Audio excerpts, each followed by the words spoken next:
Welcome everyone to the video. Welcome to the channel. This is coming out later in the day. I did film it and I didn't like it. I didn't like it at all yesterday, which is Friday. Today's actually Saturday, the day I'm going to release it. And because there was just too many breaks, I had too many interruptions. I felt rushed and I didn't like the video at all. So I thought I'd do it today where I have a little more time, a little more quiet, a little more serene. I've done some sourcing this morning, so we got the retail therapy out of the way. Had a little breakfast sandwich. It's about midday right now, Saturday. But yeah, we're redoing everything. We're gonna redo everything, and so I'm gonna be discussing briefly because I can't talk about it.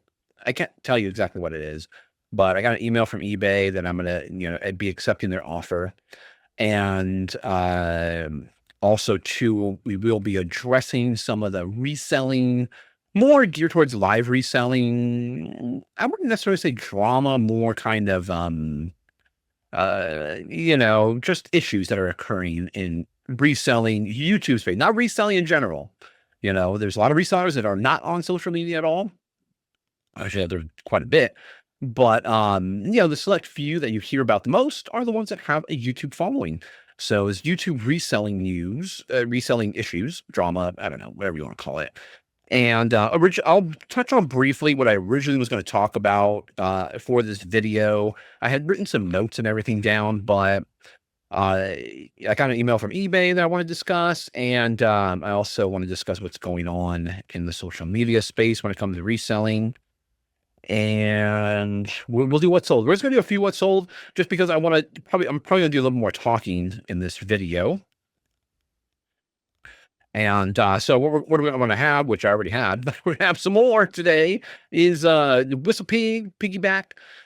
This is a 100% rye whiskey. This is 100% made with rye. Now, typically, that is not the case with American whiskey or with, rye. I'm trying to think of a place that maybe always does 100% rye, but I can't. Mostly rye is kind of, in the mash bill, and the mash bill is the grains that make up the whiskey.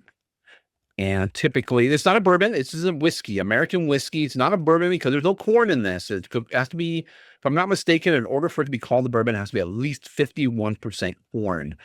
And this is not. There's no corn in this. Rye. What is rye? Well, rye gives you the spiciness, the bite, the little bit of bitterness to it. And not spicy like heat jalapeno spice.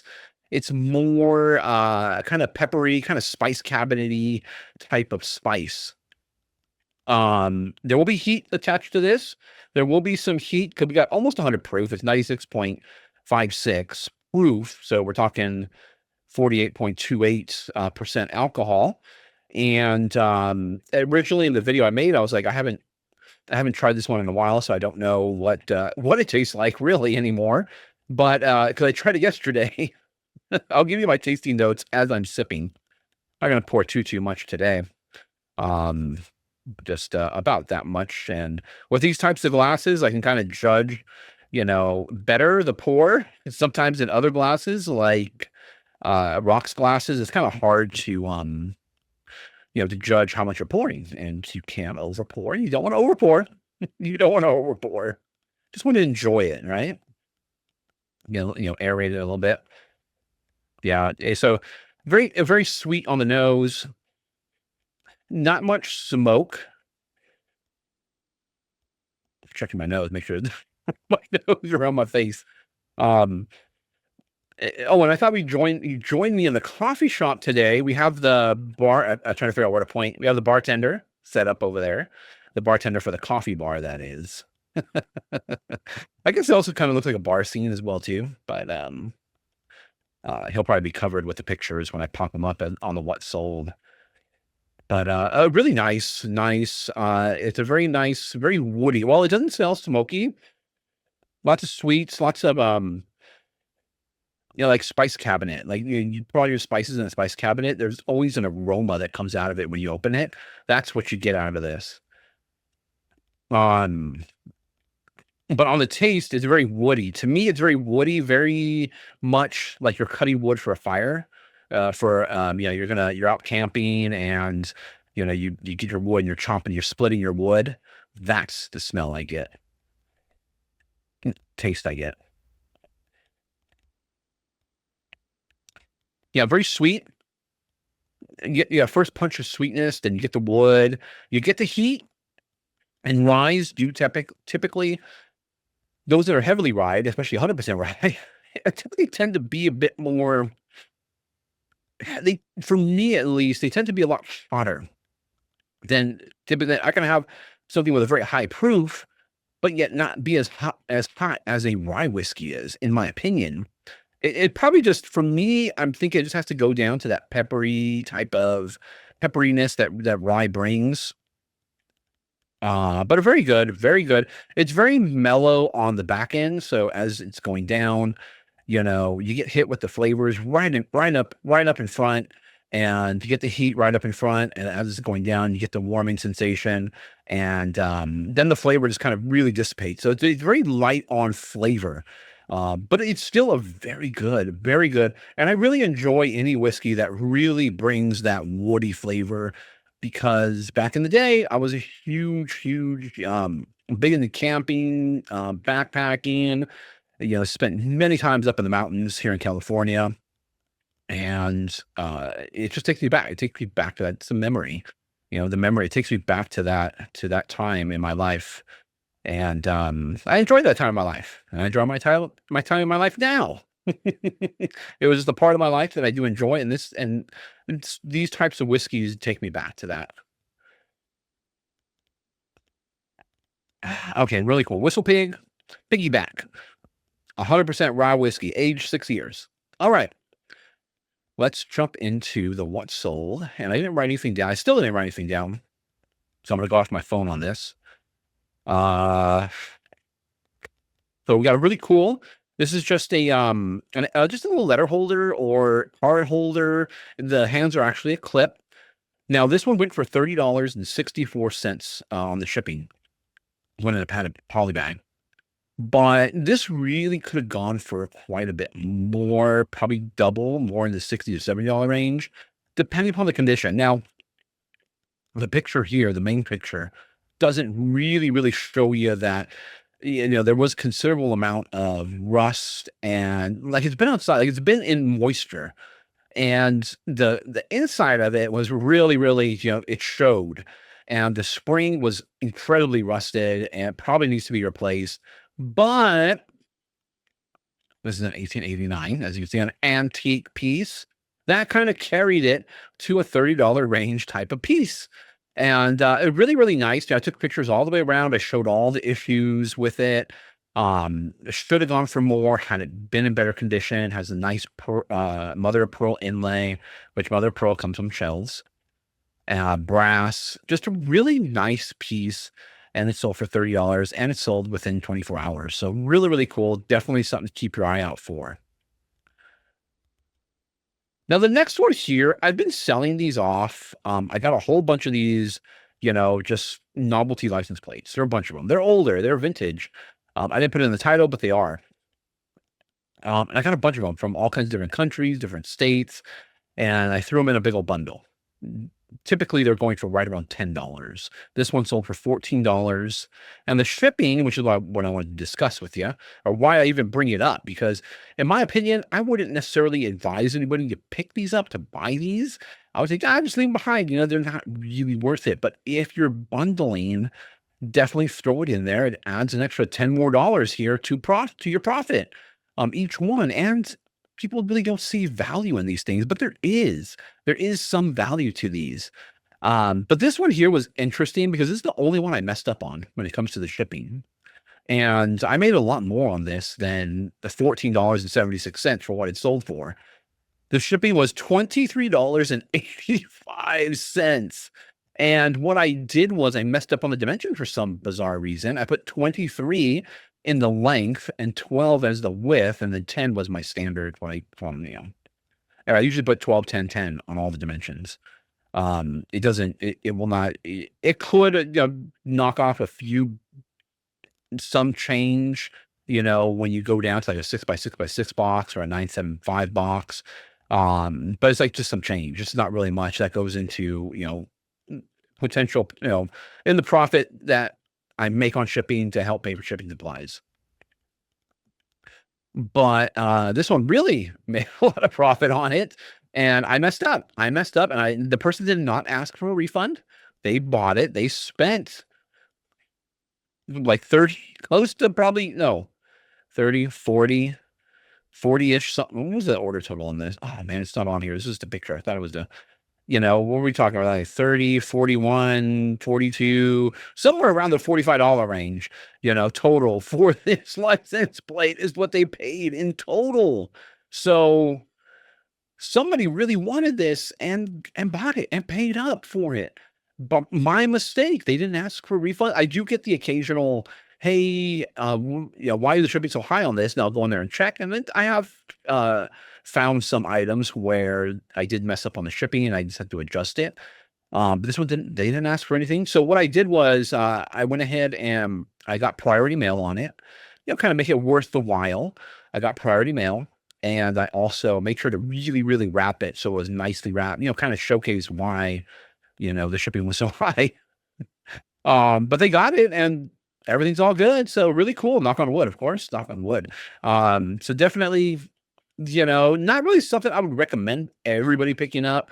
But if you're bundling a bunch of items, throw it on top. If it doesn't include much, if it doesn't increase the overall cost of the bundle, throw it in. We're still making money on it.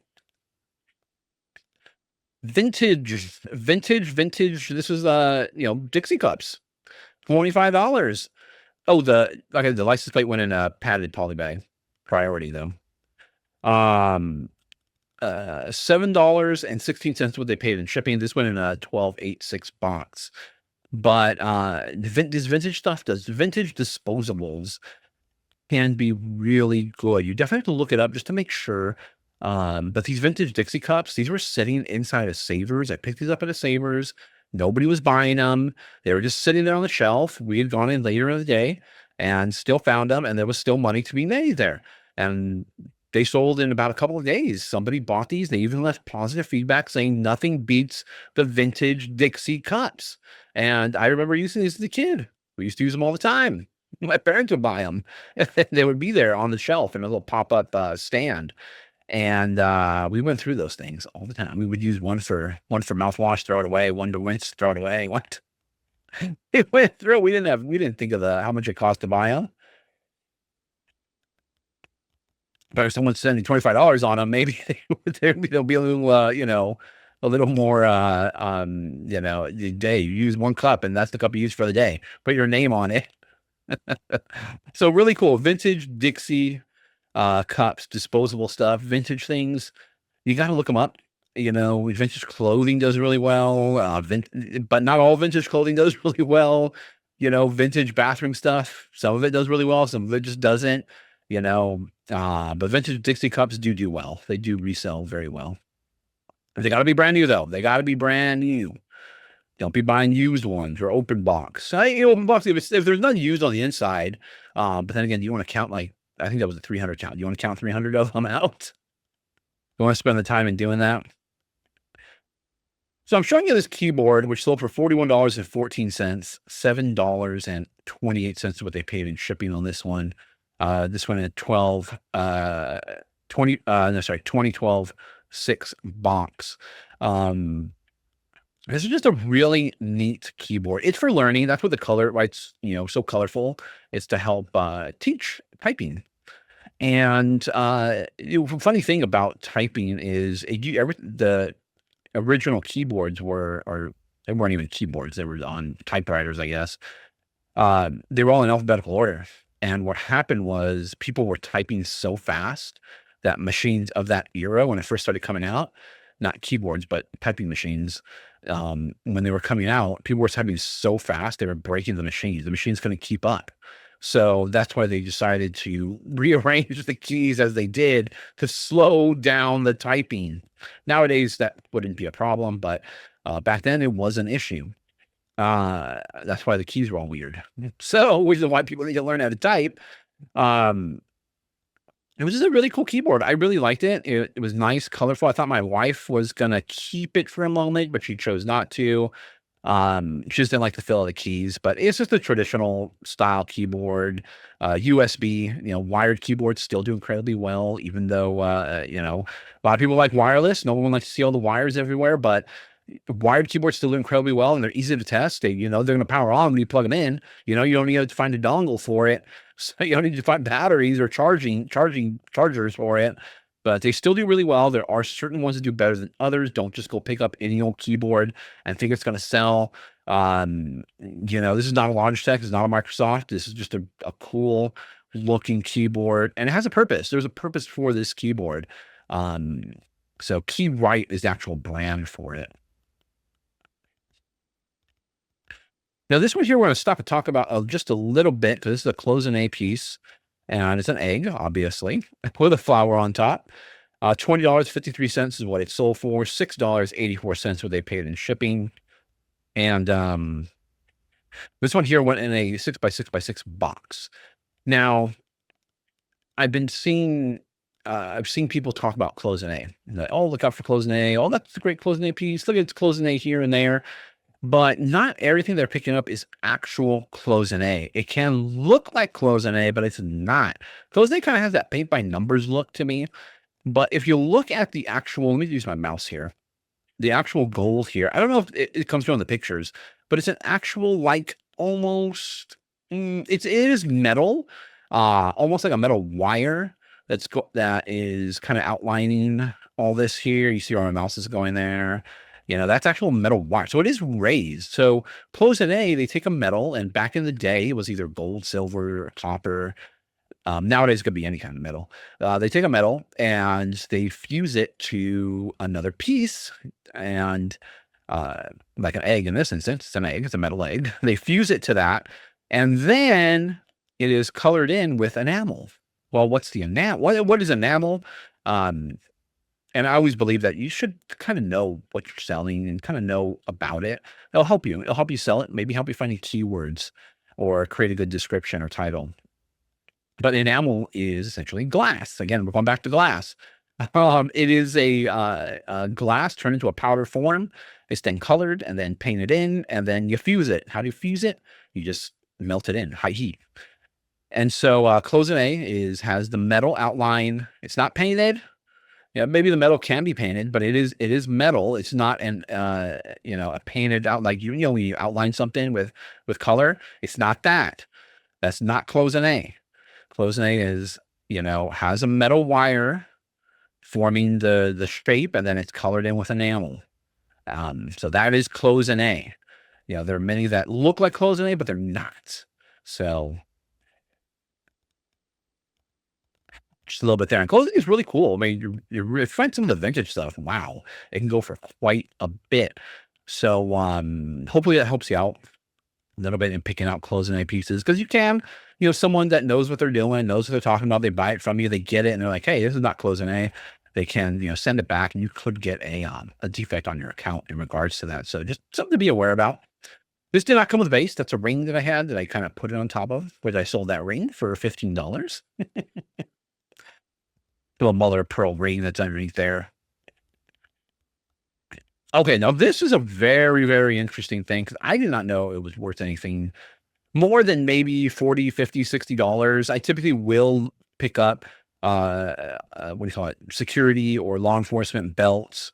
And this one was in really bad shape, but I threw it in a big old bundle. Typically, I would not have picked it up, but it was a big old bundle from the flea market. So I just threw it in, like, why not? We'll just throw it in there. Someone might want it. After I looked up the name, and the key here is the George F. Cake. What did it sell for? $131.12. $10.26 is what they paid in shipping. It's one of my hat boxes, 975 box. So George F. Cake is what you want to look for. The security law enforcement stuff from George F. Cake does incredibly well. There were no belts listed. Timing listing this, there were no belts. And so I didn't really know what it should go for. And in my opinion, based on what other pieces sold, this is like $300 to $400. However, this belt that I have is not in wearable shape. It's not usable, in my opinion. You can't see it, but underneath, and I took pictures of everything, underneath the leather is really deteriorating. And which is why I went for, the $131 as opposed to 200, 300, or $400. If this was in wearable condition, you could have probably got that much, maybe more, just because there have been no belts that I can tell that have come up for sale. If you know of any that have, let me know, put in the comments. But as far as I know, this is the only belt that has been out there. And it was really cool. I wish it was in better shape. Luckily, the name was still there. I was able to read the name. And someone bought it. Someone ended up paying for it. It's probably more of a collector's piece, a collector's item, as opposed to an actual working belt. Maybe they can restore it. I'm not familiar with restoring leather. Maybe it can be restored. I don't know. I'm pretty sure they can restore pretty much anything. And if they can restore books and all those stuff, they could, they could probably restore this. The brass was in great condition. It was just the leather that was bad. Somebody either wore this all the time, and maybe it sat out in the garage, moisture and everything attacked it, heat attacked it, and it finally got to my hands, and I was able to sell it for $131. I mean, I made great money on it. I made great profit on this in this piece, but you could have gotten more had it been in better shape. But the key is George F. Cake. That's what you want to look for. I generally will always pick up law enforcement, security stuff, hunting stuff like this, because it does really well. But obviously, the cost, what you're paying for it, has to be right. You can't be paying, if this had been just a generic one, you can't pay, maybe 15. You probably pay $10, 15, 20. Now you're kind of pushing it. Because they generally will settle right around $40-ish. They could go for more, but this one did. So George F. Cake, keep your eye out for it. And then this is the last piece here. This is just a little cocktail set, little cocktail forks, just a 2-prong forks. Nothing fancy, nothing, other than that's in a form of banana. And I thought it was cool, and I thought I could sell it, and I did. $15 and 68 cents, and they paid, oh man, what are they paying shipping? I didn't, hold on. That was on my other screenshot. I think it was the same as here it is, $6.84 is what they paid in shipping on this one. And this did go, I did put this in a box. I felt I didn't want anything to happen to it. It was going across country, so I was like, I don't want it to get too damaged there. So I did put it in a box, and a 6x6x6 box. But just a really cool, just a cool, fun, outdoor, probably, in my opinion, this would more, and that's why I put picnic decor. In my opinion, you'll probably see this out at a picnic, just a bright, vibrant, springtime colors, in my opinion. But really cool. And, I knew I could sell it. It's just one of those pieces where I'm looking at it. There's nothing, there's no name, there's no name brand, no nothing. So it's like, can I sell it or can I not sell it? And sure enough, it sold. Really cool. And that's it. That's the end of the what sold. So I'm going to go ahead. I'm going to cut it here. I'm not going to go anywhere. I'm just going to cut it really quick so I know where, for those that don't know, just the what sold part is, I put it on on another channel called Gem Shorts. It's just what sold, nothing fancy. It's just the ending of this segment. Then the actual podcast goes Saturdays on my main channel, Gem Flipper. But I did create an actual podcast channel, which is the Reseller, the Poor Reseller's Almanac, that has its own channel, which I do upload there like Monday or Tuesday when I remember. Sometimes I forget. So I'll upload it there as well too, just kind of, I just wanted to secure like that name, that channel name. And so I drop it there as well. But this is on the main channel. If you watch on the main channel, it's the same exact thing on the other channel. Okay, so on to the discussion phase. So I got an email from eBay, and like I was saying, I can't discuss the contents of the email, what it's about, anything like that. But what I wanted to address, it's about giving up control. And I know a lot of people, it's a one-man operation. A one-person show is what it is. You do everything. You do the shipping, you do all this, and generally you think, you're the best at all those aspects. You do the best job, which there's nothing wrong with it. But sometimes, you do have to give up a little bit of control, and, it can help to you can add more that time that you're giving to a certain segment of your reselling business. You can dedicate that to something else, maybe perhaps more sourcing, perhaps more customer service, perhaps something. And then what eBay sent me a message about, if I was interested in, is literally about giving up some control of my business to them, which they will handle for me on my behalf. And I don't have to, I don't really, I mean, I still have to worry about it. I don't have to, like, be on top of it like I have been. So I'm definitely going to accept their offer. And I mean, who better to operate part of an eBay business than eBay itself, right? In my opinion, it doesn't cost anything. It's free for now, hopefully. Don't know if this will be launched out to everybody else, and if in the event I can share anything, I will in the future. But for right now, I can't. But it's really just about control. And what I hear a lot of people talk about, one of the first things to let go of is the shipping aspect of it, because shipping can be, it can be one. I mean, sourcing is long, but shipping can also be long as well too, and you have to get that out. That's you have to get your shipping out. You have no choice, right? You have to do it, and I got to do it every single day. Every morning I get up, boom, that's the first thing we do. We work on shipping, get everything out that day. And, maybe this will help, because I mean, I have the same problem as everybody else. I think I do the best job at every aspect of this. And I definitely believe that this may help in, perhaps towards the future, me giving up parts of the job to other people, maybe hire. I really don't want to hire anybody, but maybe perhaps, my son is doing his own thing right now. So there's some help there, but not, he's got his own life, and I don't want to bog him down with this if I don't have to, or if he doesn't want to. He's got his own life.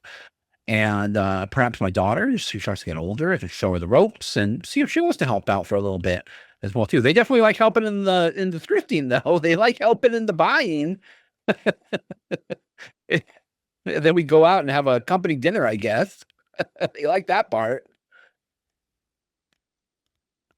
But excuse me, I definitely believe that this will, help to give up a part of it. That I think that's the hardest part, is just, letting go of something, that you've nurtured, and that you've grown, and letting it go. And the same, I guess, goes for children as well too, right?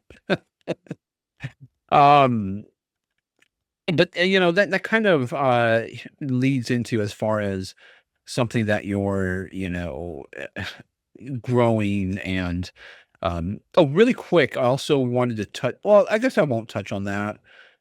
I'm starting at my notes here, and what I really want to talk about is right there, but I guess I'll leave that for another video. And so regarding, something that you're building, something that you're growing, your business, or maybe you're diving into something new.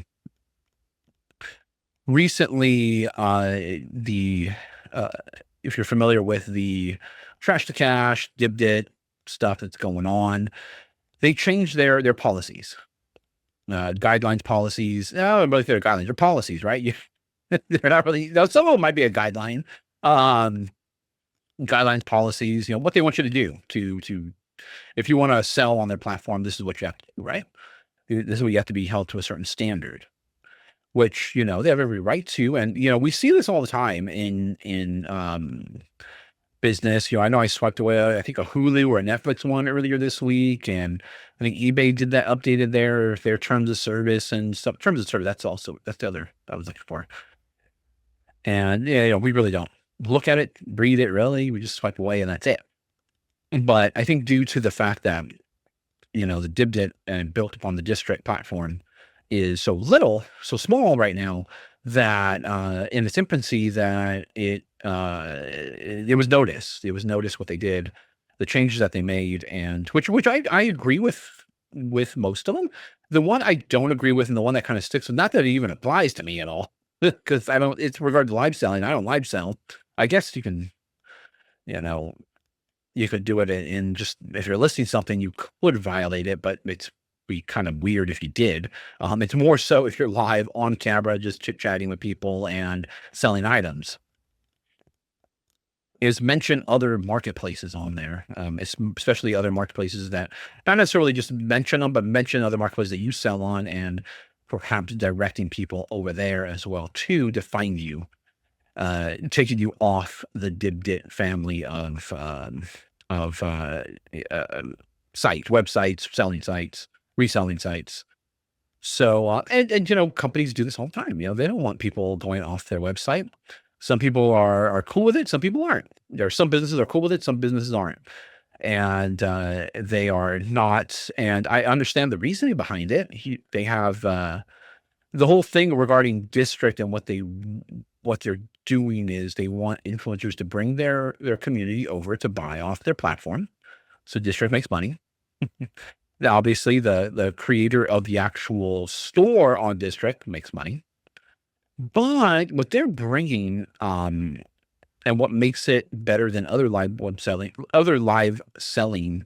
is that you can be a part of their selling community. So you sign up at their store and you can sell items with them. But you kind of have a built-in audience that they bring over to you. So well, you kind of have buyers already there waiting, hopefully, to buy from you, as well as from them as well. I mean, they're also sellers on there as well too. So you make money, they make some money for bringing the audience, and the district ultimately makes money as well too, because they're building all on top of that. And so they kind of have to guarantee the fact that there will be an audience for you. There will be an audience for you. And if others are directing people off their site, then that kind of, they've said, oh, you can sell on our site. And then you're telling them, well, you can also find me here, here, here, here, here, here, here. Then other people be like, okay, I'm done buying with you. Then they move on to the next, I'm going to go follow you over here. I'm going to follow you over here. So you're kind of taking away that audience from the website. And they have like I said already, a lot of people do this. It's in a lot of terms and services, and I don't necessarily agree with it, because in my opinion, you should be better. And I'm kind of using some of the notes that I have set up for my other discussion I was going to have. You have to be better overall, provide better service, provide better products. And so that way people don't want to leave. They're like, okay, I kind of like what you're doing. I kind of, I'll take a peek, but I'm really comfortable here. I'm really comfortable at this place. I really like the items. I really like the people they're bringing over to this place. I don't really know you other than when you're here on this place. There's some sort of familiarity that also, create a warm, comforting environment, like a coffee shop. I wasn't even planning that. Trust me, I was not planning that. Like a warm, inviting coffee shop. There are places where you like to go, where you're familiar with, that feel inviting. And, that's what I think they should do. Just create a better, not necessarily maybe familiar, but just create a better experience, a better place to buy, a better place to shop. I know it's kind of difficult with online, but there are some people that do. There's some people that get that same kind of comfort with online shopping. They feel comfortable here. They feel comfortable shopping here. They like the items that these people bring over. They like the people live selling. You like the people, the personalities that are there. And so I really don't think you need to have this whole be here, don't talk about anywhere else. You could sell here, but don't talk about anywhere else type of rules if you're the best, if you've already created a great spot that people love. Now, with that being said, this is still a small business, still a small venture. It's not very big. And so people may not have yet developed that sense of loyalty to them because it's tiny right now. It's a there's a lot of others. There's other district people as well too. And they might not necessarily care about your YouTube videos or your social media. What you do on social media, they might come there to that website and then they're like, I don't really like it. I don't really like what they're selling.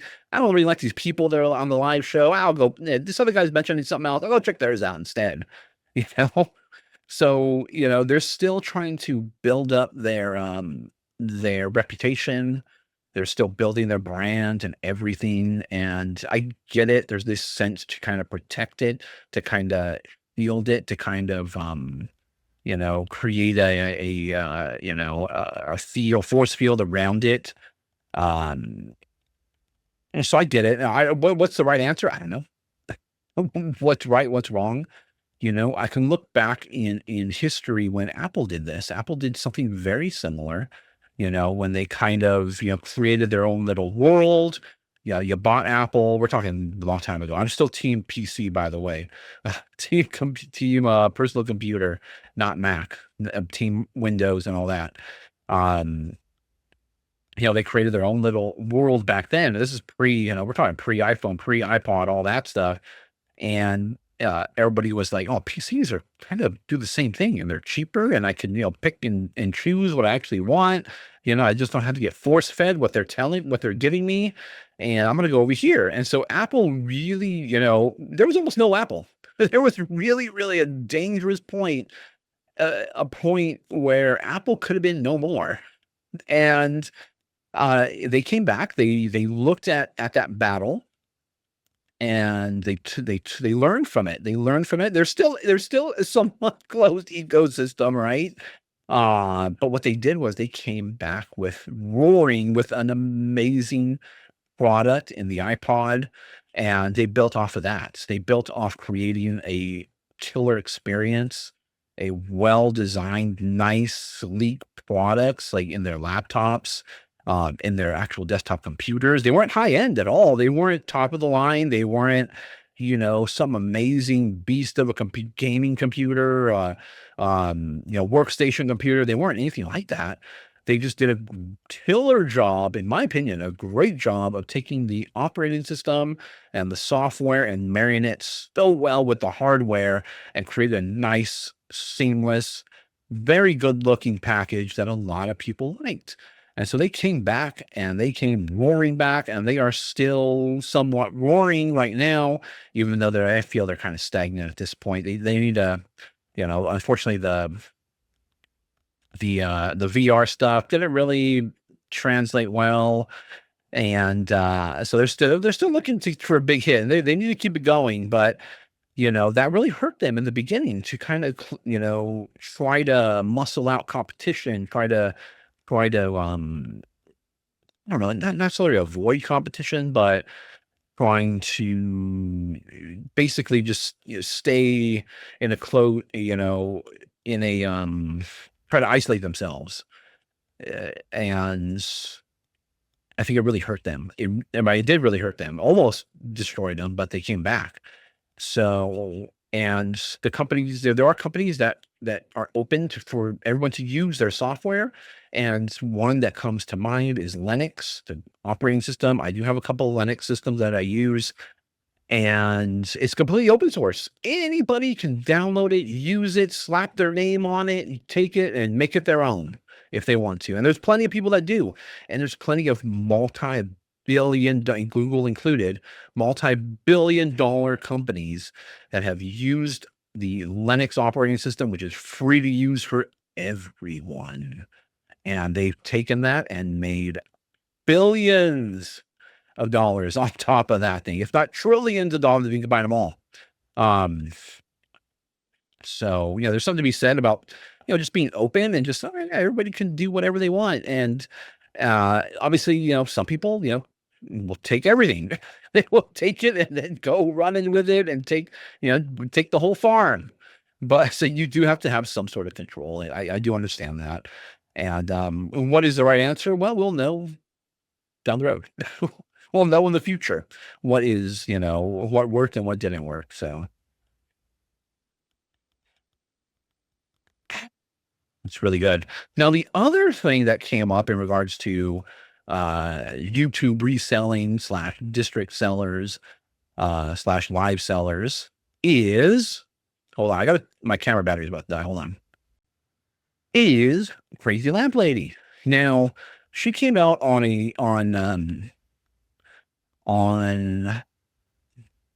Instagram, where she has a bit of a smaller following there as opposed to YouTube. Why she didn't use her larger following, I don't know. Maybe she didn't want to make that big of a splash, just a little splash, but not that big. She called out the niche lady, who is also fairly large in social media, about copying her thumbnails. Now, to be more specific, not just copying her thumbnails, but copying the actual fonts. And because she kept reiterating, I was for the video, I was kind of looking at the comments, and she kept reiterating, there are 3,000 different fonts. Why did you use that one? Why choose to use that the same as me? And someone asked her, is this really about the fonts or is this about the money? And she said, no, it's just about the fonts and the misdirection it could create. I think it should use misdirection, something like that. Like, it could confuse people who are watching the videos. And I say to that, yeah, it's not about fonts. It's not about the font. It's about the brand. It's about her brand. And yes, that does translate to money. The views on YouTube translate to money. And she's really, really been pushing her own district store, which is Knickknacks.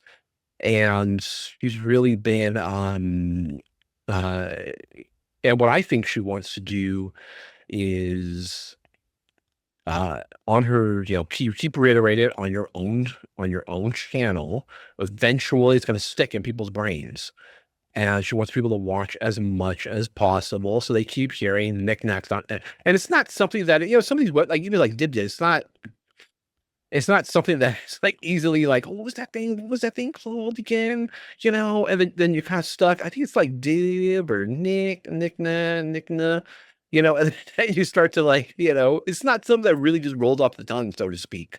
And I think she has a .net too, which also can contribute to some confusion. So I really think she's trying to hit home the message of, if you want to buy from me, go to Knickknacks. Nonetheless, if you just want to buy these types of items, go to Knickknacks. And her and Niche Lady, they kind of overlap is what they do. They're what they buy at Goodwill, thrift stores, antique stores, wherever, they overlap. And so, and the Niche Lady is not on district. She has her own type of, she sells on her own. And I think what Lampley is trying to do is really, really trying to create some sort of, basically create a significant difference between the two. So that way people are not confused. You're on the Niche Lady. I'm sorry, you're on the Lamp Lady. You're watching Lamp Lady video, and we want you to go to Knickknacks. And so all that is rolled up in, how you style your thumbnail, right? So it's not just about the font. I mean, yes, if someone associates that type of font with somebody, then yeah, exactly. You're trying to control the narrative. You're trying to control your image. And while she can't necessarily like trademark or take down that thumbnail video or whatever, because they're all using the same software to create it, and the software owns all that. So the company that developed the software owns all that. She's resulted in, supposedly an email was sent. Who knows? There's no way to know if it did or not. To now, and apparently that happened a couple of years ago, to now calling out on Instagram. Who's in the right or wrong? Oh, really, neither, really. I mean, I think asking someone to stop using that font or something would, and if they do it or not, would be more of a courtesy. I thought they were all cool. To me, this came out from left field. I was like, whoa, that came out. But when you're talking about money, that could be a main factor. Whatever she says, even if they say it's not about the money, it's about, I don't want people to get confused. It's not. It's ultimately about the money. You're trying to create this business and you want people to know who you are and you want it to be clear who you are and you want them to watch so they can hear you say knickknacks, buy on knickknacks. So uh she is neither right nor wrong, nor is the other opposite right or wrong for using it. It is what it is, and it goes back to just be better, make better videos, make better thumbnails, make better, a better website, sell better products, buy better products, all that. Just be ultimately a better overall than your competition and they will come. Build it and they will come, the movie. Build it and they will come and be the best at it. And there's room for competition. There's room for healthy competition. It's not the competition where I don't like that you're beating me. I'm gonna take my ball and go home kind of competition. It's the whole competition where you're like, and I'm gonna get them next time. And I had that back in the day with a lot of my friends. We were, I guess you'd call us overachievers. We were, we pushed each other in school and after school and everything we did. Because that, man, I gotta be better than that one. I gotta beat that person in this. And, I'm gonna go study or train, work harder, and I'm gonna come back and I'm definitely gonna beat them. Well, at the same point, that person may get beat. And then like, you know what? I'm gonna come back and be even better than that. And then you just have this, making each other better type thing, building each other up all the way up. Now, one key, and I may touch on a bit of a controversial subject here. One key I think is occurring here in the, because in my opinion, this is out of based on I've been watching The Lamp Lady for a while now. Uh, it kind of seems to me out of character. Now, I don't know her personally at all. I've never met her before, but it seems a bit out of character. And I consider myself an expert in human behavior.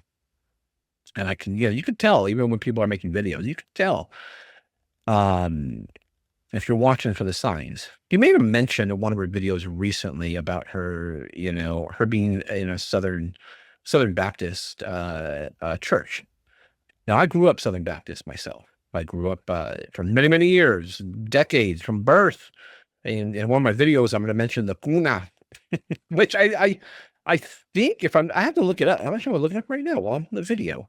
I have to look up its exact meaning because I don't know the meaning. When someone said kuna, that means to me they're watching my kid in in a room where a bunch of other babies are at, basically just daycare while everyone was at church. Okay, so kuna is cradle. Okay, so cradle, crib, cot. Okay, yeah, so exactly what I thought. So it's a crib. However, in church, when someone said, "Oh, we're in the kuna," or "I'm going to go volunteer in the kuna," it meant you were taking care of the babies. We're taking care of the babies while the family were inside the service. And so, where was I going with that? Why did I even bring up the? I just saw it recently. I just saw the word on a box. um, but either way, I don't know why now because I grew up in the kuna. I grew up in the church. I grew up Southern Baptist Church, Southern Baptist Christian Church. So I'm quite familiar with Southern Baptist. And, one thing that, so I've done a lot of studying of all kinds of different religions, including Christianity as well, too. And one thing that's quite common with many Christian churches that are not Catholic is there's always, they tend to reach points of disagreement where eventually they will split up. And then one side will go off to one side, one side will go off and form another, and the other will remain where it's at. Let me just quickly. So in the church that I grew up in, I survived stayed 3 schisms in the church, to use a fancy word. Survived 3 of them. I didn't survive the 4th. So there were several breakups, instances where disagreements and people, ended up splitting up and it got ugly, very, very ugly. and then everything would be fine again. You know, it'd be fine, and something else would come up, and then all of a sudden, and it was a big, big church, fairly big church. Now, and looking at it, so I was always on the, at least I felt I was always on the outside looking in, because a lot of the people that went there, they not only went to church, but they went to the school that the church offered as well too. A lot of the kids, so they all went to the school there, and so they grew up there, so they were all just indoctrinated in it. Whereas opposed to me, where I went to a secular school. And so I was exposed to a lot. Junior high and high school, I was very much exposed to Buddhism. Had a lot of I lived in a predominantly Vietnamese community, and I had a lot of my best friends were Vietnamese growing up, and a lot of them were Buddhist. And there was a Buddhist temple not too far from our house at the time, but I got exposed to a lot more than others, a lot more of my friends that were at church. So my close friends at church. And so I started to see that a lot of these people were really, you know, it was either my way or the highway kind of people. Like they're yes, they believed, they read the Bible, they believed in, Jesus, the teachings and all that, but they weren't very much accepting of the people. They were very, very much, you're either gonna follow me or don't, or leave, or get away, or, you know, and then I always heard the whole, one thing I always heard is, you know, that person's mean, like, that person's, like, not a nice person, and then I would hear "Oh, it's okay, they're Christian. It's okay, they're Christian." I'm like, so that gives them a free pass? No! Some of the nicest people I know are atheists. So, being on the kind of what I felt like on the outside looking in, I was always like, wow, like some of these people are just mean. And it's not the fact that you know, that they have a mean heart. It's just that they've been conditioned to kind of think this way and follow this sort of same pattern that everybody else has followed. And, well, I don't know what church everybody else grew up in. And, obviously people are different, and when we're all, Southern Baptists all call, we're all under the same Southern Baptist banner, there could be differences, depending on what part of the country you're at. But just knowing what I know of a Southern Baptist church and people that were in a Southern Baptist church, that there were some, like, some real mean people there. They were just mean. And I was like, wow, it just mean to be mean, and gossiping, and some of the worst I've ever experienced in my whole life. So, and she mentioned, that she had grown up Southern Baptist, and I think, just based on what I know, and that's, decades of what I know, what I grew up in, what I experienced, um, it could be coming into play there. Like, so that, how someone has grown up will definitely influence their actions now, how they act. And I definitely think that that is a contributing factor to what is going on. It obviously is, because that's, it's ingrained in you, right? It's a part of you. It's a part of you. It's part of me now, that whole experience and everything. It's all a part of me. What I was, taught for, going to Sunday school and everything, Sunday, Wednesday, Friday. It seemed like we were there all the time. Eventually, I was let go. I was let go. I was still going. I was kind of like going through the motions at some point. It was just part of the routine now. And I was already like kind of gone up here, not gone as in my mind was gone. No, I kind of just, it was just a normal routine for me. And to go to church. And so yeah, I continued to go until they basically told me no. They said no. They still wanted my attendance. They still wanted my money. They still wanted me to tithe, but they didn't want my voice though. So I'm like, "Mm, that doesn't sound right to me." So, so I had to find a new routine with my life on Sundays, which I tried to go to other churches as well too, but it didn't feel the same sense of family, and same sense of I don't know, same sense of togetherness, friendship at other places. I'm like, you know what? I just need to come up with a whole new routine. I just need to develop a new routine. And so I did. So, um, either way, it's a little bit about myself and a little bit about what I think is going on in the world today. Are these people right or wrong? Well, no one's really harming anybody, so no one's really, nobody's there are plenty of options, like if you don't like the guidelines here or the terms of service here, then go somewhere else. Uh, but yeah, I'm always in the camp of the less rules, the better. I understand some people, some rules are required, in order so people don't run amok. And but I also believe in, healthy competition. I believe in just ultimately providing better service, better product, better all the way around, and just continually to get better, continuing to learn and adapt. And people will show up, people will come, people will stay with you if they like you, if you're providing them a great service, great products, and great personalities. Then people will stay there no matter what. They won't go off and, visit other people's places or everywhere. They won't shop other places, basically. Okay. I gotta get this video up and running now. Now that's more of what I wanted to say in this video. I know in the last video I got a comment regarding they like the stock market talk. And I will be introducing probably a segment of that in here. I'm not gonna, make any recommendations for anybody as to what you should be doing, what you should be buying or selling. Basically, just reporting the news from what I see and give my opinion on that.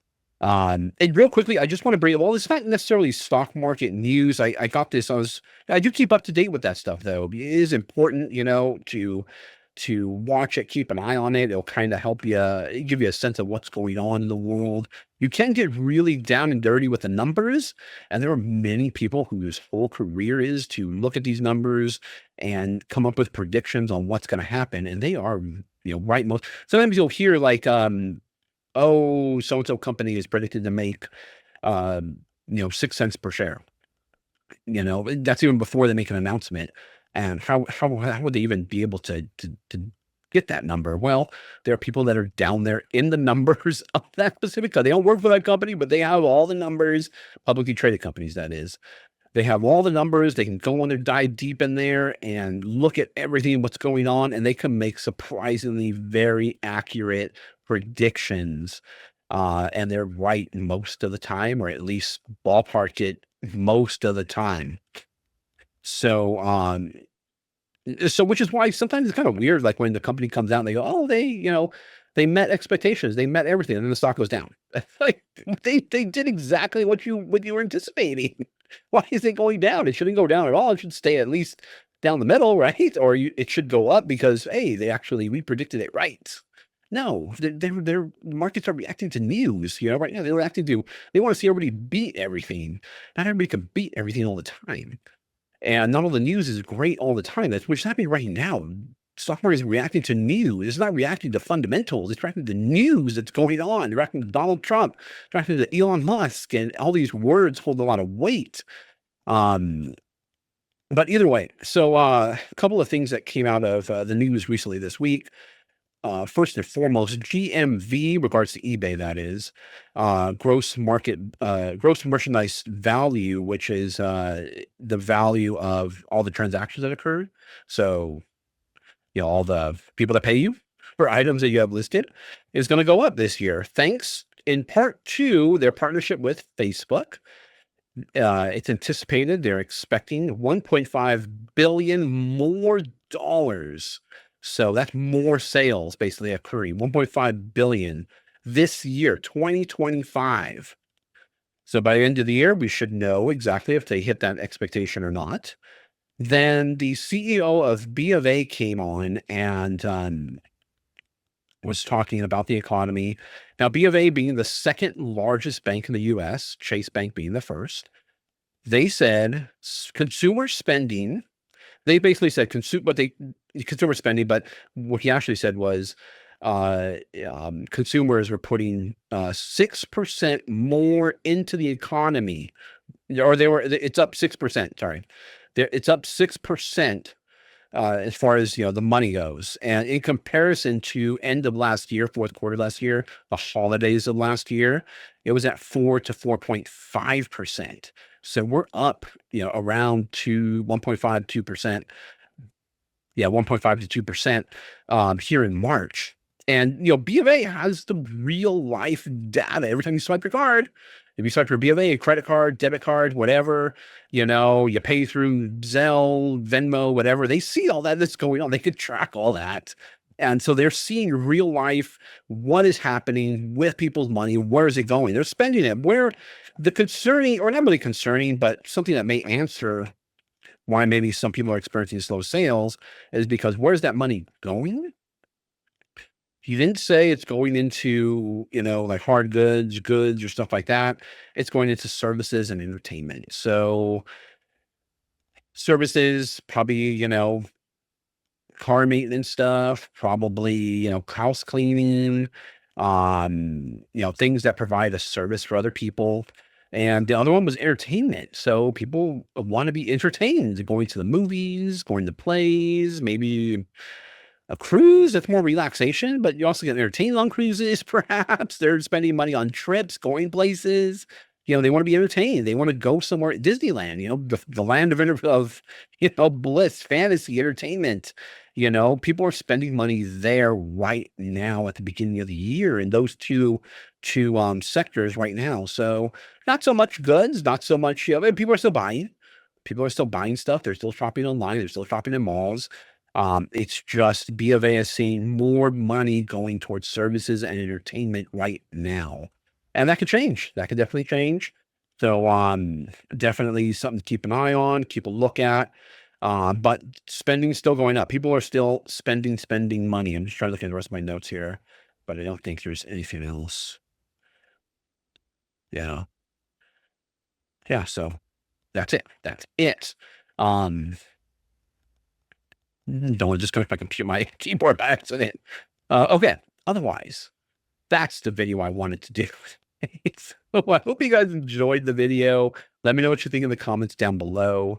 I always try to remain as neutral and as, one thing I heard is, in order to get a good following or get people in, liking you either way, like you or dislike you, is to take a side somewhere, take to the one, either north or south or east or west, jump on one side of the discussion. I always try to remain naturally neutral, try not to, you know,